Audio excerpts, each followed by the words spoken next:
the housing crisis is not something we can build our way out of. We've got to have the ability for somebody to have an attainable home that is built in a factory that fits the aesthetics of the community. That's us. Yeah. They put together an urban infill project in New Orleans, went into some of the old wards, had some homes built that actually fit the character.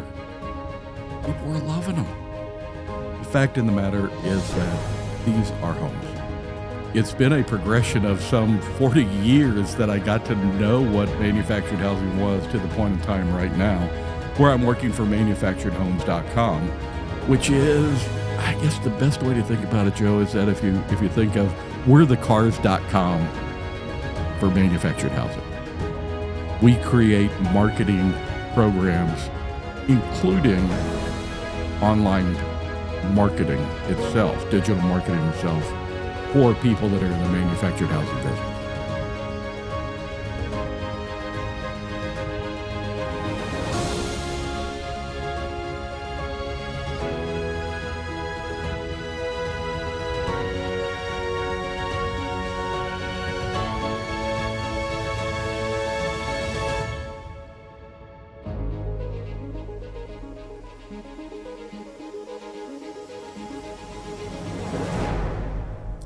Hey everyone, and welcome to Beyond Rent. While there are many different types and styles of homes, one that not everyone knows as much about is manufactured homes. There's lots of them out there, but not a lot of information that's widespread about them. So we want to learn more about this side of our industry and what's happening in manufactured housing. So we have brought Rick from manufacturedhomes.com on the podcast to tell us what he knows about this industry.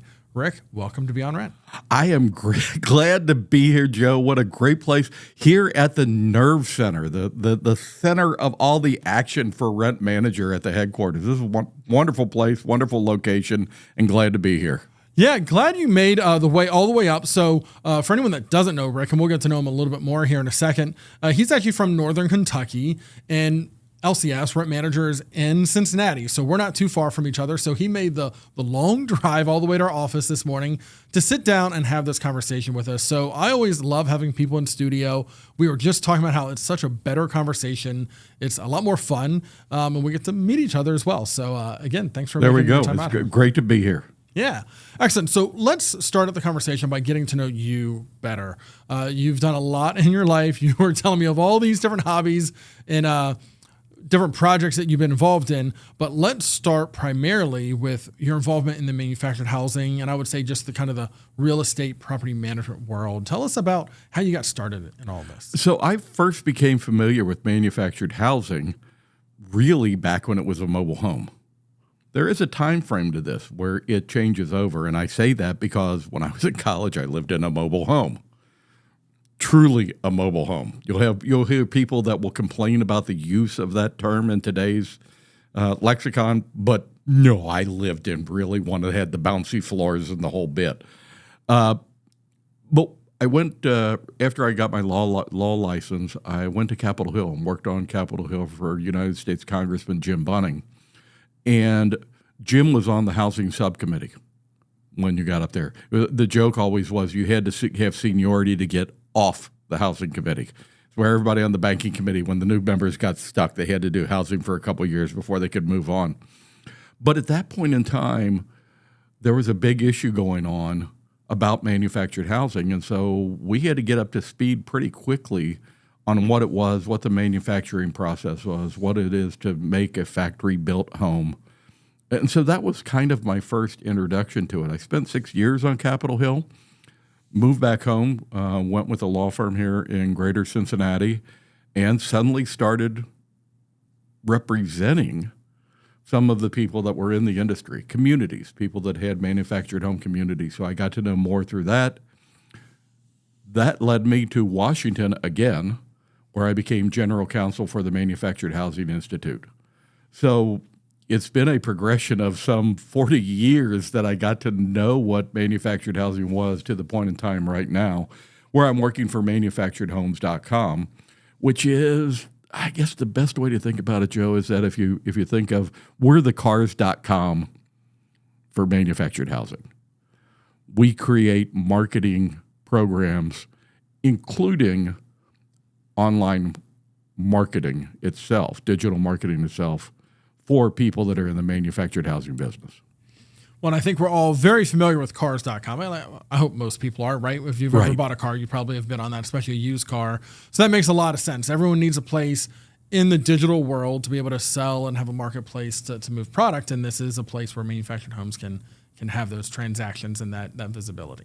Right. If you go right now to manufacturedhomes.com and you were to go online, you can actually search for homes, shop a home, take a Matterport 3D tour of a home, look at pictures of the home as it's been set in other places. You can see a video on the home. More importantly, what you can do is you can click a button and say, I want a price quote, and it will find the person closest to you that sells that particular model. And it will connect you in real time with a request for a price quote to that particular dealer. Well, and that's a perfect comment to make there because that shows how modern and sophisticated and tech forward this industry really is. And you had mentioned the many decades that you've been involved in this industry. So walk us through that a little bit. I want to know about the evolution. You had mentioned you lived in a mobile home. Now we call them manufactured homes. I imagine that the one that you lived in was not purchased on the internet, right? No, now you can. There was barely cable television when I went to college, Joe. Come on, give me a break here. I mean, I've earned this gray hair. So, but the key date for all of this, I should say year as opposed to date, is 1976. In 1976, homes that were built in a factory really didn't have any particular building code that they were being built to. And so one community might say, okay, we want you to be to the IRC. Another one might say, oh, we have a different building. You have all these different codes out there. So Congress goes in 1976 and preempts the field. We're going to have one building code that represents all of factory-built homes in the country. And anything built to this code is okay. One code. Now, there are changes in the code that apply to where you're from. So, us living in Ohio and northern Kentucky, we may have a different wind standard or a different load-bearing standard for snow than, say, for instance, Florida does. Up until this year, we never thought Florida would even worry about snow-bearing loads. But, in fact, each one of them have different areas. Coastal areas, for instance, have a very different wind zone requirement than what we would have here. So depending on where you're at and everything, so they put this code out there, and 1976 is the start. Then you get into the 2000s, and there's a second adoption of the code. And so that's what we're currently on is the current updated model of that. And again, it's important to realize that what we're talking about and when you say the evolution, that's a perfect word because it's the evolution of a home. The manufacturing at the front of it, when you say a manufactured home, a site-built home, whatever it is you're saying, that's just a process. The fact in the matter is that these are homes, whether they are built on site, whether they are built in a factory. Now there is a product, for instance, called CrossMod, where instead of a modular home that is going to be built to the IRC level, the main portion of the home is going to be built to the HUD code, and then there's additions on it like garages that are going to be built to the IRC code. So it's really an evolution that is moving forward, and there are places in this country where I can take you down a street. There's one in Oklahoma that I've been to that is just fascinating to me because you can drive down this street, and unless you know what you're looking for, you can't figure out which one was built in a factory and which one was built on the site. And so it really is an evolution that is coming and is coming with quite a bit of fury with the cost of local home prices. These homes are attainable for folks that are out there in a workforce situation. This is homes that, can be purchased for, excluding land, for at times under $100,000, depending on where it is you're going to put it and on land and things like that. So it's really is a new age and a new level for factory built homes. Yeah, and I really appreciate the history there, because we've all heard the term mobile home, right? Mobile home park.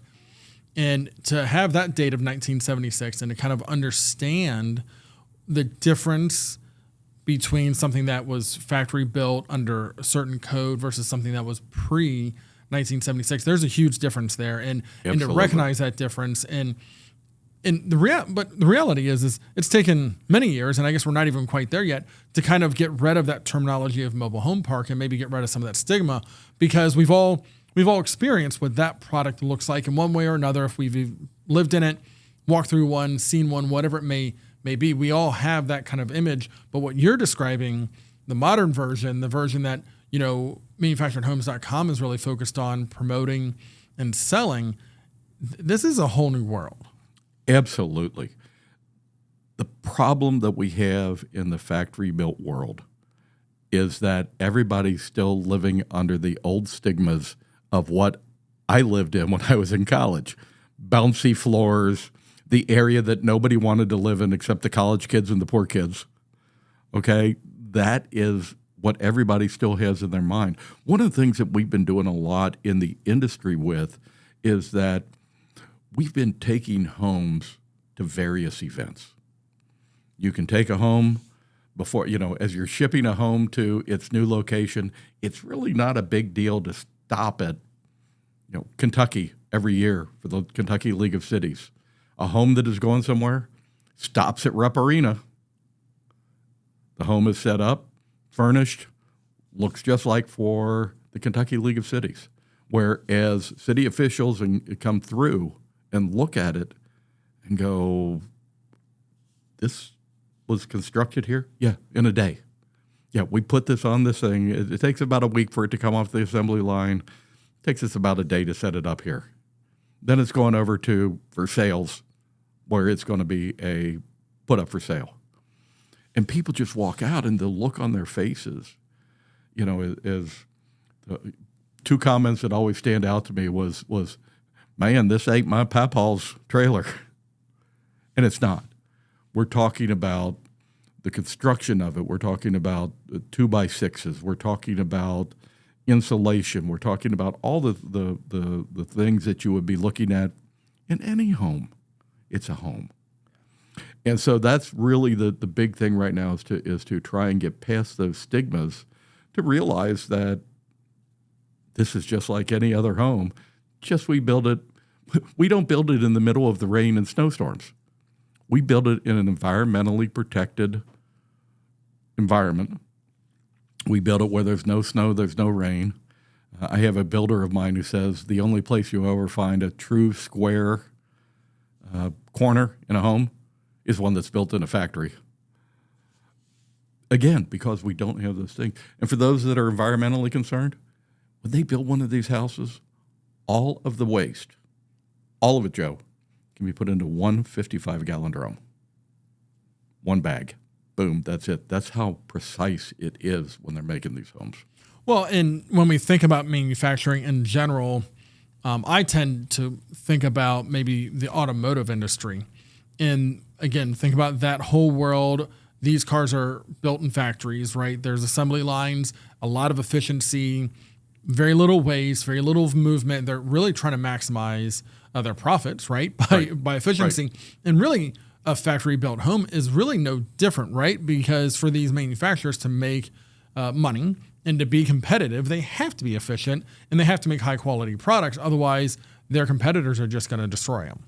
What's really interesting right now, Joe, is that it's not only covering in the industry those, what you would call the attainable homeowner. Mm-hmm. It's becoming the modular mansions. I have a friend of mine who developed a 3-story 9-box is what they refer to, 9-box unit ski chalet in Lake Tahoe. There's a guy who runs a plant called Deer Valley that has just done a barndominium.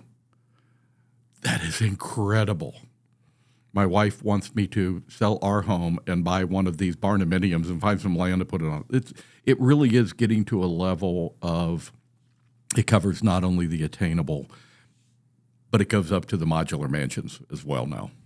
And let's talk a little bit about that. So you used the word attainable earlier. We were chatting before we hit the record button about kind of that phrasing, attainable. Other people may have heard affordable in the past. They're really slightly interchangeable, but the whole idea is that regardless of the type of home you're looking for, manufactured, factory-built homes can step in and provide you something that's attainable. So even if maybe you have some funds available, maybe you are well established, but you're looking for a ski chalet or you're looking for a second home, a factory-built home could be a great option for you because you can maybe get more than what you would have in stick-built, but it also meets the needs of other people that are maybe first-time home buyers or whatever the case may be, where they need something on the lower end of the cost scale.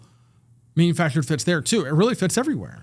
And it fits everywhere because if you take a look at the efficiencies of being factory-built, if you take a look at how it is all constructed, it's your home that you built on a stick-built home is going to have the same lumber in it that's going into the manufactured home. But the difference is because of the efficiencies of a factory construction is that it's going to be anywhere from, let's say 25 to 40% less on the construction of the home itself. Now, that doesn't include the land. But if you're looking at the construction of the home, the square foot cost per unit is going to be substantially less than what you would do. The other thing is they're fully customizable. That's the thing that people are looking for. You want the chrome kitchen, you got it. You want there was a home at there's a show every year in Louisville where 60 homes are set up for people to come in and start looking at them. Somebody had a wine storage unit for their kitchen, all open concept, all, with the latest in construction efficiencies, everything happening with this. And again, the cost, though, of all of these, even the customizations, are much cheaper than they would be if you were building, a stick-built house. And I think that's really important. And you talk about the amenities and the layouts and the design and the customization is all there. And you touched on earlier about this idea of changing people's minds about what this looks like and opening up new opportunities. You've worked in D.C. You've had your hands in the political world a little bit. What's being done on that side? So when I think about changing not only maybe consumer thoughts, but there are regulations that sometimes have to be changed, right? Zoning that has to be changed to allow these homes in certain areas. Right. So you have two levels of actual regulation that you're taking a look at. You're taking a look at things that come out of housing and urban development. So the construction of these homes actually fall under the regulatory and inspection authority of housing and urban development. We, as an industry, through the fees that we pay to HUD for every home that goes through, there's a label on every one of them that goes through that's under the HUD code. We're self-sustaining as an industry. Government doesn't put money into this, doesn't do anything else. They regulate it, but we pay for a lot of the regulation, most of the regulation through those fees. So you have that portion of it that goes. But then you get down, the place where really the rubber meets the road is the local community. And you're taking a look at the zoning issues. You're taking a look at all the people that don't want it in their backyard because they have this idea of me and my fraternity brothers running around Dixie Plaza in Richmond, Kentucky and going, Lord, we don't want any of those folks back again, right? But again, you take a look at some of the communities that are being developed. There's one in London, Kentucky. all of these cross-mod homes. Beautiful homes, 3 and 4 bedrooms, multiple baths, all on converted property. In other words, it's not going to be titled like a car would be. It's going to convert over to real estate, where the price point's about $250. Find that any other place in something other than something built in a factory, you're going to have a hard time doing that. Now, the other place the rubber comes to hit the road with all of that, too, is the changing view or the changing, I guess, picture of manufactured home communities, which is where you guys come in a lot, right? Because you end up doing the people own their home, they rent their land that they're going to put it on. And what they're wanting to do is they're wanting to find a little bit different than when you're searching for the home online because you want to make sure that it has a wine rack in it, looking for that amenity. People are generally moving to a community for a location. They want to be close to a job. They want to be close to a school. They want to be – I'm at that age where I want to be close to doctors, okay? You look at all of that, and what are the amenities that come with that as they're buying that house and they're putting it in a community? What are the amenities that are offered there? It used to be just, maybe they had a pool, maybe there's a lake off to the side. But now, my gosh, you go to these things, you got dog parks, you got walking trails, you have, I can't think of it, the pickleball courts, everything. Florida is filled with communities that are the amenities rich in what they do. Golf courses. I was recently down in Florida helping shoot a video for a course that had 2 18 championship golf courses on it. So it's a changing landscape, and the people that want to go to that, they want a lifestyle. They want to live a certain way. They want to have a clubhouse that has. In fact, I was just invited down to see if they wanted to sing with one of my guys that I was in a band with at their St. Patrick's Day party at one of these communities that I'm familiar with down in Florida.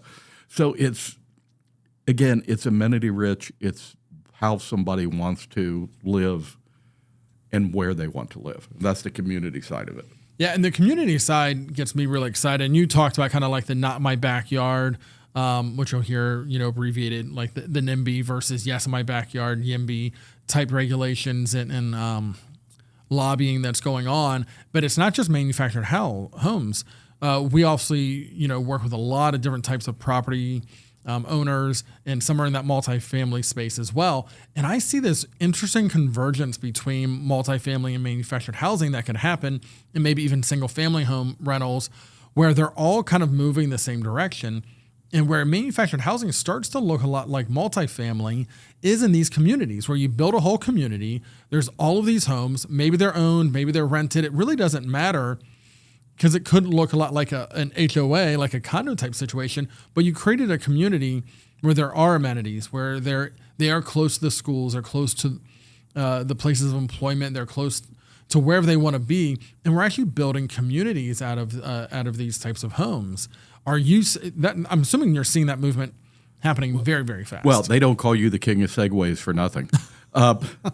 What is the latest trend that is coming in factory built is something you never thought would happen before, but has been approved by HUD, and probably for the last year has been the exciting part of the new product, and that is duplexes. A year ago at the Louisville show, there was one. This year at the Louisville show, there were multiple ones.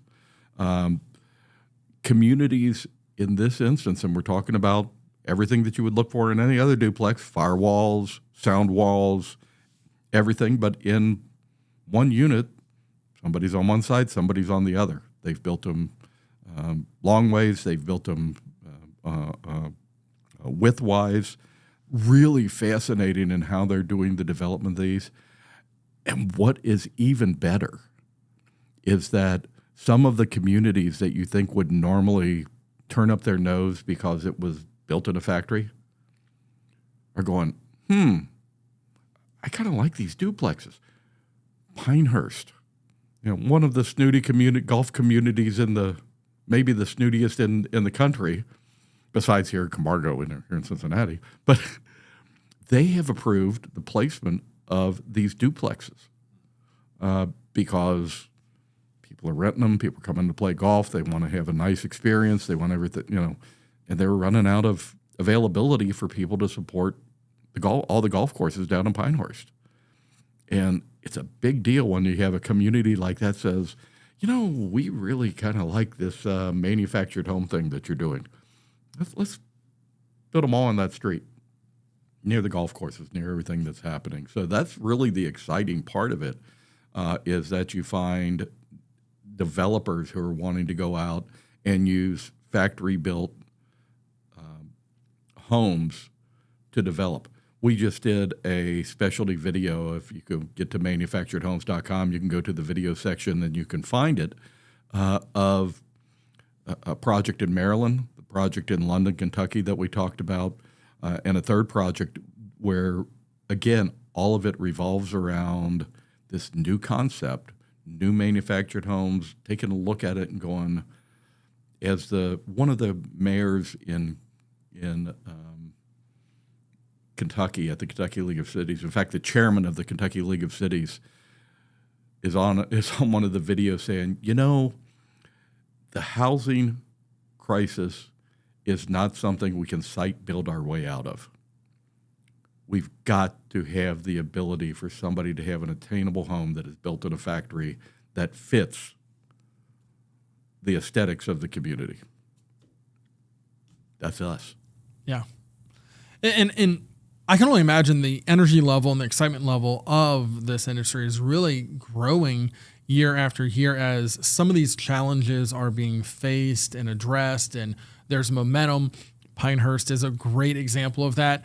When I think duplex, I do think neighborhood, I think suburb, I think community, right? That's where you find those types of housing options. And the fact that manufactured is solving that and coming in a new way to provide that is exciting. So I start to think, where is manufactured homes not a good fit? Is that even a thing? Does it fit everywhere? Or is there a place where you'd be like, no, really stick built is the only option here? I don't think it so much it doesn't have to do with the process. To be honest with you, our process is better because we're building it in an environmentally controlled. We don't have rain. We don't have wind. When you put a home on a truck and you're taking it 60 miles to its new location, don't worry about wind because it's going to have 55 miles an hour winds for 60 miles. It's sustained. This thing is going to be solid. Where it becomes important, though, is the aesthetics, which is why, for instance, the CrossMod product was, in fact, developed. Manufactured Housing Institute did a study several years ago, and they found out, why aren't people considering this home over that home? And it was a porch, a roof pitch, a garage, and tape walls, tape and taper walls. We're not going, don't want the old, plastic vinyl over gypsum walls. And if you can provide those things, it's going to fit just about anywhere, which is, again, the cross mod. If you were to take a look at this project that they're doing down in London, Kentucky, if you looked at them, you couldn't tell that they were anything but a stick-built home. No, they're built in a factory and they were moved here. The other thing, though, that is really becoming prevalent, and there is a credit union that put together called Credit Human Credit Union, and they put together an urban infill project in New Orleans. Went into some of the old wards, had some homes built that actually fit the character. People were loving them because you can take that lot, you can take a home in, you put it up on a crane, swing it around, boom, put it down in. Suddenly you have a new house for someone in an urban blighted community that can walk right into it. Pretty cool concept. And I'm glad you answered that question in that way because, like you said, it really isn't about how it's built, where it's built. It's about the aesthetic. And that is, I think, part of the hesitation that happened for a lot of years. Is it was maybe very easy to tell what was a manufactured home versus what was a stick-built home for some of those elements that you mentioned. But the industry has stepped in and really solved almost all of those concerns. To now you can't tell what the difference is. And I kind of mentioned, the automotive industry earlier. Outside of maybe a very specialized car, I don't want the car that I buy to be built in my driveway by a local assembler. Right. I would much rather buy a vehicle that's been assembled and put together in a factory somewhere by robotics and highly skilled people that do this every day in the same scenario in an environment that's controlled from the weather and so forth, right? So I think about that same, that's the comparison I always think of is I would never buy a car and they say, oh yeah, well just tell us what driveway to build it in and we'll build you a car in that driveway. I don't think I'm buying that car. Right. Except my brother-in-law, who's building a Cobra right now as a kit back in his garage. That'll be the one difference. That'll be a little bit different. That'll right? be a little bit different. But you're absolutely right. Is that when you take a look at that, and the broad range that is being offered of factory-built homes, and I would probably be remiss if I didn't throw right now the idea, because they're becoming so popular in various states, and that is auxiliary dwelling units, ADUs. It is so much easier to build an ADU in a factory than it is to build an ADU on site, because we're talking about 400 to 600 square feet total.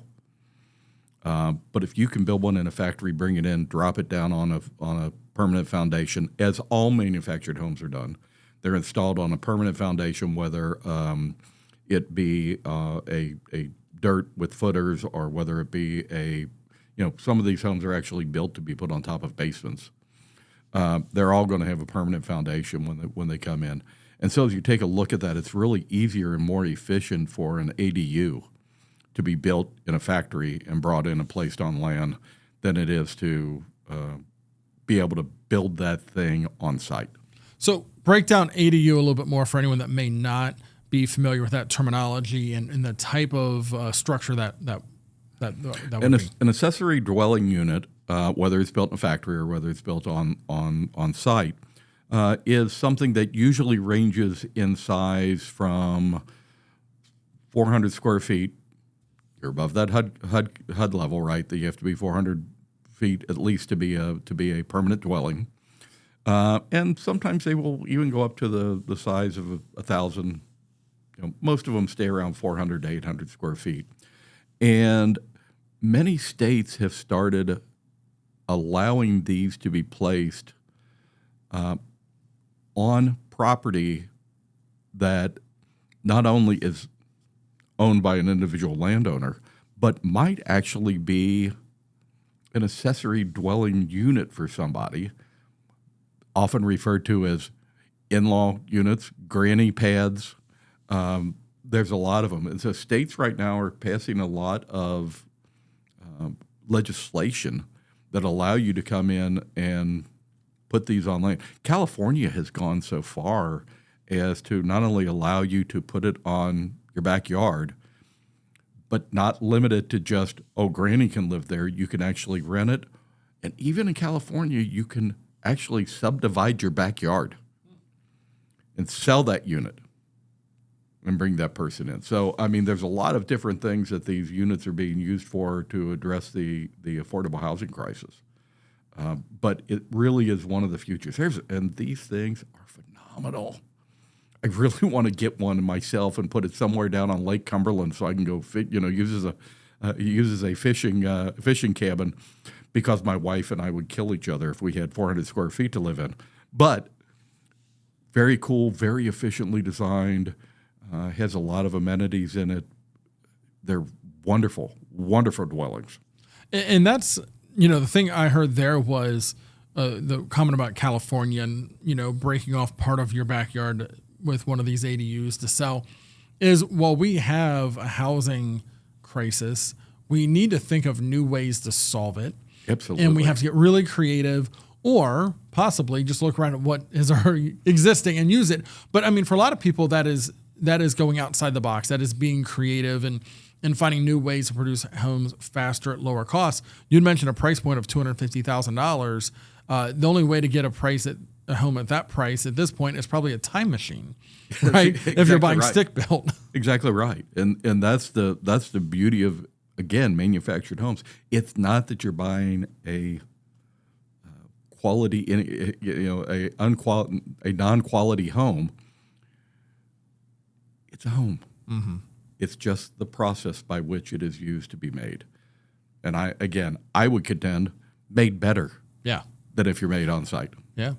I haven't had the luxury of visiting one of these factories where they are built, but I know prior to hitting the record button, we talked with Mike Niebauer, who's on the team, and he's one of our relationship managers that's 100% focused on the manufactured housing space. He's been doing it a long time. He's really passionate about it, and he has visited one of those factories, and he will tell you that he was just blown away by the level of control, consistency, the efficiency of all the things that are in place to make sure that every single home that comes out of that factory is up to code, is high quality, is the same as the last one, that there aren't any discrepancies or any issues.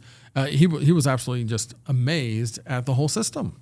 If you have any questions about manufactured housing, I would strongly suggest you go online, look for the state association, trade association under manufactured housing in your state. Call them up and say, where's the closest factory? There's 111 of them, somewhere thereabouts. It goes up and down. It's certainly going up right now. Give them a call and say, I'd like a tour. Because once you walk there, I was down in Florida for the American Planners Association. We were doing some videos down there, had an ADU out front that people got to walk through. And then if you were interested enough, we'll put you on the bus, and about 15 minutes away is in Plant City, Florida, is the Cavco plant. Let's go down and look at it. And when people were walking through, and these are city planners that are used to throwing up roadblocks to manufactured housing, are walking through the factory, walking through model homes and going, this is not what I expected.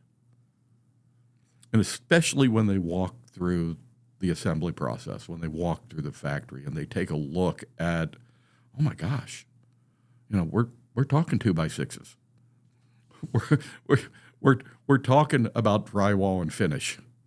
We're talking about those types of things. And again, it changes minds when you get a chance to look at the actual factory and walk through the product. It really does. And I think the industry is probably bigger than a lot of people realize it is, and there's more happening in the industry. About 10% of every new home start in America is made in a factory. That's give or take on a given year, but it's about 10% of every new home start. And that's significant, right? Imagine the housing issue we'd be in if we didn't have that 10%. And just imagine if we could double that, right? If we could get that 10% to 20%, 30%. That you hit it, man, right on the head. And it's not even that much. If you don't have to double it. With every 1 or 2%, you could increase that. Imagine the home ownership that you can create through the whole process of just a few more a year here, a few more a year here. Last year, I think it was 100 and production was 100 and I want to say 5,000, somewhere in that range, homes that were made. And again, that came in at 9% last year. So that'll give you an idea of what we're talking about every year. Lots of work left to do, obviously. And another story that I started to get a little bit about, but I think you can probably fill in the details here. I mentioned Mike was telling me a little bit about his experiences in the manufactured housing space. He mentioned a project that's called From Bookwork to Blueprints. Yeah, great project. And that just tells me that there's a lot of work to do in the industry, but I want to hear your side of what that project is all about. So we're sitting in the office one day. I work out of Kentucky, out of my home in Kentucky, but our company is located in Irvine, California. And we get a phone call one day from a retailer that we do work with, who said, man, you ought to see what these kids are doing a couple counties over from me in Indiana. Okay, what are they doing? This school, Perry Central, right in the heartland of Indiana, they decided to do away with shop class. Because, how many wood bowls can you make for your mother for Mother's Day, right? Great vision though by the shop teachers. They cleared out the shop and they made a factory floor. And they every year now make a house to give to Habitat for Humanity. First house was actually given by Habitat for Humanity to a worker at the school. But they start with the whole basic process, building from the ground up a house in their factory at their school. If you have construction projects in your high school community, think about this. Normally you have to drive an hour to where it is. You spend an hour in class, you drive an hour back. No, these kids spend like 3 hours a day in a factory, working on a home, learning how, and it was great. We had them in last year for the Louisville show. So we show up and we start filming this. So there is, if you go to our page on YouTube, I think we have 8 or 9 episodes of the progress that they make in building this home. And it's fascinating because the kids are not only learning a trade, because that's the job, right? Okay, that was what shop was supposed to have done, but all we ended up with was a bunch of wooden bowls. These kids are building houses. Every year they build a house now. In their factory, inside. They're not only learning that, though, but they're learning the appreciation for those in the community that need housing. We brought them to the Louisville show last year to be able to walk around and see these homes. And these kids, and it's a wide range of kids that are taking it. One kid, all he wants to do, man, he wants to get into the construction trades. That's what he wants to do. Young lady who was there, she said, I'm getting ready to graduate. I don't want to have to call my dad every time I want to hang a picture. I want to learn how to use a hammer. I want to learn how to use the tools. And it's just a fascinating program. Again, if you get a chance, go to YouTube, go to the manufacturedhomes.com channel on YouTube, and you can see the progress of this. Absolutely fascinating. One of the great success stories of the industry.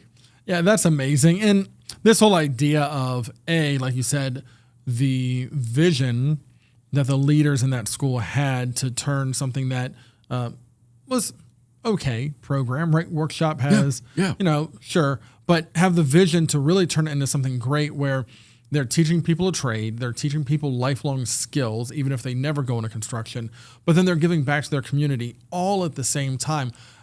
I mean, very rarely do you hit that many great things. I mean, if you do one great thing, that's commendable, but if you do that many great things, that's just remarkable. So it's great that you're able to pull them into the industry and kind of show them off a little bit, because really we should be doing this for our young people, right? We should teach them how to use their hands in addition to their minds, and how to care for the people around them. When you and I were growing up, you're getting sent off to the shop class were for the kids, or the off-site trade school, was usually for the kids who, had had the bad-mannered kids. No, that's not anymore. We should be teaching that not everybody needs a college education. And God love the people that go to school to do everything you and I did. But that's not for everybody anymore. And the fact that we're able to, one of the states started a program called the Hard Hat Millionaire. And the idea, the concept is that you can go to school, you can get student loan to death, and when you hit 40, that's about the time you'll be paying off your loan. Or you can get a job in the trades, you can put 10% into an IRA, and when you turn 40, you're going to have $1 million in the bank. Which would you rather do? And so that's part of the whole concept of the Hard Hat Millionaire, is that, there's something to be said for working in the trades. Mm-hmm. And we need to get back into teaching that more in school, and not having it a place where we send the bad kids who are discipline problems in the high school. We really want to make sure that we teach them how to sling a hammer. Yep. I used the phrase new world earlier. It really is the truth, right? We're in a new world in many different aspects. And that's one of them where, like you said, the idea of college is great. We need doctors and lawyers, and we need people that have very specific skills. I'm a lawyer. Trust me, we don't need anymore. We don't need, okay. We don't need anymore. Maybe we're done with lawyers. No more lawyers. But we need people that know how to actually build things and do things. And I think we lost a passion for it. For the last couple of decades, honestly, I do think there will be a resurgence. I think there's a lot of opportunity there, and there's a lot of success stories. Like, that's a fun little example of, like, if you go into a trade, you probably won't take on $100,000 in student loan debt that you have to pay off, and it's just a different path. It's not that one is better than the other. It is a different path, and it kind of reminds me a little bit of the difference between a manufactured house and a stick-built house. Whether you're buying or renting, it's not that one has to be better than the other. It's a different path. And when we look at renting versus buying, historically, it's like, well, no, you want to buy your home. You want to own your home. Well, that's not everyone's story anymore. Some people want to rent. That's a lifestyle choice for them. And where we are in our culture, that's embraced and that's accepted. And that's the right way to view it. Is one is not better than the other. It's just a different path that you're taking through life. So you can go into the trades and you can rent a manufactured home and have an amazing life, or you can go to college and you can do this or that, right? It's just a matter of choice. And they could actually buy a manufactured home too. They could. Well, yeah. Maybe I should have flipped that scenario, right? I should have flipped that example a little bit. But the idea is we all get to pick our path, and it's not that one is better than the other, especially now. There's opportunity everywhere we look. And that is the beauty. We brought these kids in to the Louisville show, and again, they get to walk around and see 50 homes. We focused in on 3 or 4 of them, but they get to walk around and see the thing. And the look on these kids' faces when they see that, oh, this is actually something that is being done. What we're doing is just a small bit of this. And what was really cool is that as we were showing them around, one of the heads of one of the major companies that build manufactured homes, one of the plant managers walked up to the teacher and said, "Tell your kids if they're interested in this, I'll hire 2 of your class every year. No question asked. Send them down. If they want to move to the area that our factory's in, I'll hire 2 of them every year." That's how, again, prevalent it is in the industry of getting that new talent, getting the new workforce together so that we can put these homes out on the market. That's right. Well, Rick, as we come to the end of this episode, we've learned so much and really been well entertained by you as well.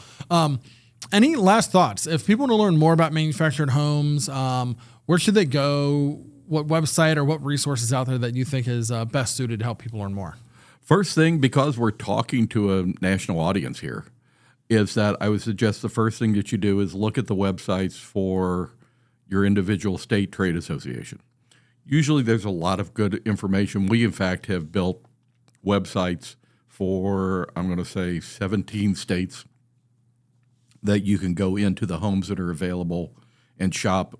It's kind of a sub-market of our main site. Mm-hmm. You can go into these individual states and actually get into, what's available in Wisconsin, what's available in Nevada, what's available in Arizona, Florida. So you can not only do that, but you can go to MHI, which is the National Trade Association. You can find information there. Or you can go to manufacturedhomes.com, plug. Make sure we get that plug in, manufacturedhomes.com, and it will direct you to all the different sites where you can find more information about manufactured homes, the manufacturing process, and how these homes are the future of and the answer to the affordability crisis. Well, that's excellent. Absolutely. Definitely plug manufacturedhomes.com. We'll drop a link in the show notes for that as well. We're very active in many of the state associations, definitely very active with MHI on the national level. We love what those associations are doing for the industry to help support and continue to help it grow. So once again, Rick, thanks for joining me today. Glad to be here. This was a wonderful time. Appreciate it very much. Absolutely. And for those that are watching and listening, we thank you for joining us. And until next time, keep going beyond rent. Thanks for joining us for this episode of Beyond Rent. If you enjoyed this podcast, spread the word on social media and with your peers in the industry. To be notified when more episodes are released, subscribe using your favorite podcast player. Beyond Rent is brought to you by Rent Manager Property Management Software. Learn more about Rent Manager's industry-leading software solutions at rentmanager.com. Until next time, keep going beyond rent.